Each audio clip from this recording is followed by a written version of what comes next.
I think that unfortunately, when we sometimes get into a position of power, we kind of lose our common sense in some ways.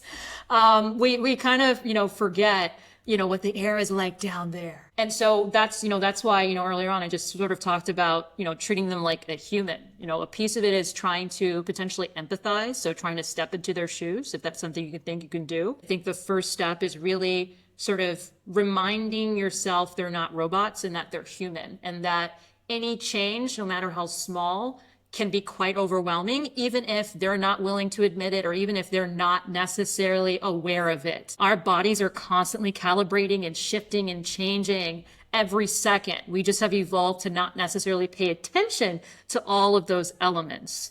And so I think a bit of it is applying that, and also recognizing as the leader that you also have to go first. Another key piece I think we sometimes forget as leaders, that your team is not just watching what you say, they're also watching what you do. That doesn't mean that you have to do like everything you expect your team to do, but just recognizing that if they do see some difference between what you say and what you do and you don't follow through, there's going to be an element of unfairness that sort of pops up. And this element of unfairness is really important, and it drives people to do all sorts of things. And so you can't expect for people to change how they do things, or for the organization to shift and pivot tremendously, unless each individual understands what the change is about, how it's going to impact them, and how they can do something differently. A piece of it might also be reflecting on incentives and, rethinking how people can be incentivized differently.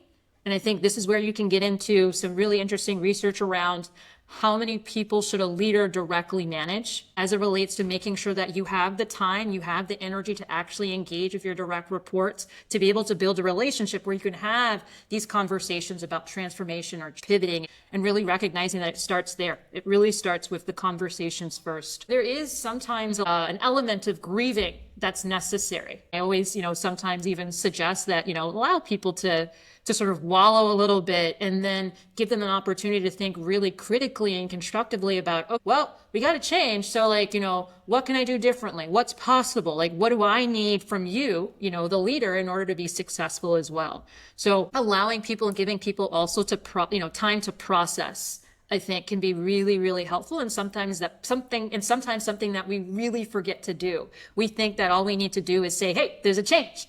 And then people are just going to shift their behaviors accordingly. But unfortunately, as human beings, that's not really the way we work, because we are nothing but habits and routines. And to shift those habits and routines takes a lot of energy, takes a lot of time, and takes a lot of intentionality.